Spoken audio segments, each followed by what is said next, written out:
Bom dia, crianças. Tudo bem com vocês? Nós estamos aqui em mais um dia de videoaulas. Hoje nós teremos uma aula bem bacana de matemática. Mas eu gostaria de perguntar para vocês se vocês já falaram com o Papai do Céu hoje, se vocês já lembraram de agradecer a Ele pela noite de paz que Ele concedeu a vocês, pela saúde, pela família, por mais esse dia maravilhoso que nós estamos alcançando. Se você ainda não fez a sua oração, agradeça ao Papai do Céu. Quando você terminar de assistir essa aula, vá orar, vá agradecer ao Papai do Céu. Hoje, crianças, nós vamos precisar, antes de começarmos a nossa aula, que hoje é de matemática, e nós vamos trabalhar a adição com reagrupamento e as propriedades da adição, que você pode estar acompanhando no seu livro, das páginas 121 a 128, nós precisamos retomar algumas coisas que nós já estudamos, para que vocês possam compreender o conteúdo que vai seguir a partir de agora. Então, vamos lá. Primeiro, nós precisamos lembrar sobre que nós estamos estudando sobre a adição de números naturais. Porque mais à frente nós vamos estudar sobre a adição de números fracionários, nós vamos estudar sobre a adição de números decimais, mas por enquanto nós estamos estudando sobre a adição de números naturais, aqueles números que a gente conhece, o 1, o 2, o 3 e assim sucessivamente, infinitamente. Então, primeiro nós precisamos lembrar quais são as ideias da adição. O que eu entendo por adição? Adicionar significa juntar, significa acrescentar uma quantidade a outra. É a mesma coisa de eu falar assim, o Vicente, ele tinha R$10 e a mãe dele deu para ele mais R$20. Então, ele juntou os 10 que ele tinha com os 20 que ele ganhou e agora ele tem no total R$30. Isso é adicionar. Eu juntei uma quantidade a outra, uma quantidade já existente com uma que chegou depois.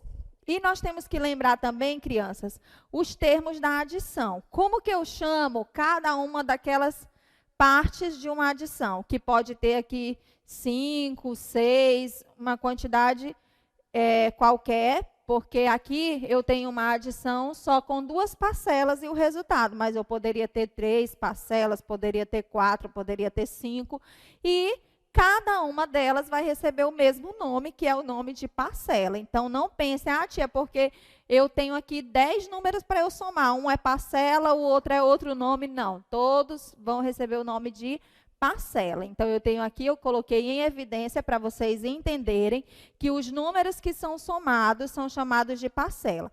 E o resultado da adição, como no caso do exemplo que nós acabamos de utilizar, ele tinha 10, ele ganhou mais 20. Quais são as 2 parcelas dessa adição? 10 e 20. E a soma, que é o resultado de 10 mais 20, que dá igual a 30. Então, está ali os termos da adição para vocês não esquecerem. Outro ponto que nós precisamos lembrar é a adição sem reagrupamento. Essa adição sem reagrupamento, que eu coloquei bem aqui uma continha, o algoritmo da adição, eu coloquei, vocês vão observar que eu somo unidade com unidade, unidade simples com unidade simples, e vai dar mais uma unidade simples. Então, eu não vou precisar levar nenhum número lá para cima, não vai ter dezena ali para eu precisar levar o número e depois somar. Essa é a adição sem reagrupamento, vocês já conhecem, vocês já sabem fazer, vocês já sabem resolver. Aí, nós vamos estudar um pouco agora sobre as propriedades da adição. Nós vamos ver que a adição, ela tem algumas propriedades. 4, na verdade. No livro de vocês vão encontrar apenas 3. Mas eu coloquei a 4ª porque eu acho importante que vocês saibam também sobre isso. A primeira propriedade é a propriedade comutativa. E o que a propriedade comutativa ela me diz? Ela me diz que a ordem das parcelas não altera a soma. O exemplo que eu coloquei aqui para vocês é bem simples. 2.410 mais 4.200 igual a 6.610. De outra forma, o 4.200 subiu, o 2.410 desceu, mas a soma é a mesma. É o mesmo resultado, porque a ordem das parcelas não altera a soma. Tia, então, quando eu estiver fazendo uma adição, não importa qual esteja embaixo, qual esteja em cima? Não, o resultado vai ser sempre o mesmo, e essa é a propriedade comutativa da adição. Nós temos também a propriedade associativa. Eu não sei se vocês vão conseguir ver os números ali, se ficou muito pequeno, mas se vocês não estiverem conseguindo ver, vocês podem me pedir o slide que eu estarei mandando no grupo dos pais. A propriedade associativa. O que a propriedade associativa diz? Que numa adição, as parcelas elas podem ser somadas de diferentes formas e o resultado será o mesmo. Essa propriedade associativa ela é mais utilizada em adições com 3 ou mais parcelas.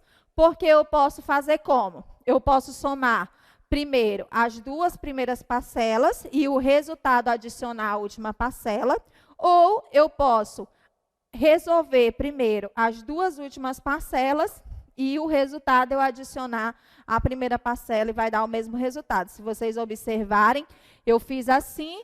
No primeiro momento, 79 mais 8, eu respondi primeiro, e depois eu acrescentei a última parcela, e depois eu fiz a soma dos 2 e deu 91, e aqui eu fiz de outra forma, eu repeti o 79, fiz aqui o 8 mais 4 igual a 12, e somei 79 mais 12, que deu igual a 91. Então, vocês observam que o resultado não muda, não importa a forma como você responda a adição. Essa é a propriedade associativa. Nós temos também a propriedade do elemento neutro. E ela diz que na adição de 2 parcelas em que uma delas é 0, a soma é igual a outra parcela. Sendo assim, o 0 ele é considerado o elemento neutro da adição. Por quê? Porque todo número que eu somo a 0 vai ser igual ao próprio número. Por exemplo, 15 mais 0, 15. 1958 mais 0, 1958. 2.250 mais 0, 2.250. Então, observem que na soma ou na adição, quando uma das parcelas é 0, o resultado vai ser sempre o mesmo resultado da outra parcela.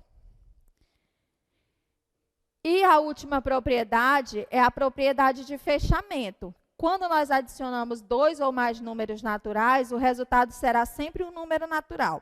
Então, é importante que a gente observe isso. Quando você somar 2 números naturais, você nunca vai ter um número decimal como resposta. E são erros corriqueiros que nós vemos sempre por aí. Pessoas que colocam números com vírgula, que são números decimais, sendo que estão fazendo uma soma, uma adição com números naturais. Então, observe. 10 mais 12, 22. 10 é um número natural, 12 é um número natural e o 22 também é um número natural. Então, essa é a propriedade de fechamento que eu acho muito importante vocês saberem também para que vocês não cometam erros e nem deslizes na hora de fazer adições. Então, para exercitar, nós temos aqui para vocês responderem no livro módulo 1, as páginas 126 a 128 do livro módulo 1 de matemática. Na próxima aula de matemática, nós estaremos estudando sobre a subtração. Mas eu quero que vocês entendam, crianças, que nós precisamos exercitar. Matemática é algo que a gente aprende exercitando. Se a gente para de exercitar, a gente enferruja, como se fosse uma máquina. Nós precisamos colocá-la em movimento, nós precisamos exercitar, porque se nós não exercitarmos, ela vai enferrujar. Então, pensem, nós precisamos sempre fazer probleminhas matemáticos, mesmo que vocês estejam em casa, lembrem para o papai e para a mamãe que tabuada na escola vocês tinham todos os dias. Então, peça para o papai, papai, me pergunta a tabuada hoje, mamãe, me pergunta a tabuada. Ou então, papai, escreve alguns problemas de adição para eu responder. E assim vocês vão estar exercitando. E eu quero que vocês me mandem essas atividades no grupo dos pais. Eu quero que vocês mandem para que eu possa fazer a correção e para que eu possa também acompanhar vocês. E qualquer dúvida, crianças, que vocês tiverem, que porventura venha a surgir após essa aula, eu estarei aguardando vocês lá no WhatsApp para tirar qualquer dúvida de vocês. Então, meus amores, essa foi a nossa aula de hoje. Muito obrigada a vocês pela atenção. E saibam, crianças, que muito em breve nós estaremos todos juntos novamente. Então, bom dia a todos vocês. Um beijo da tia Neide.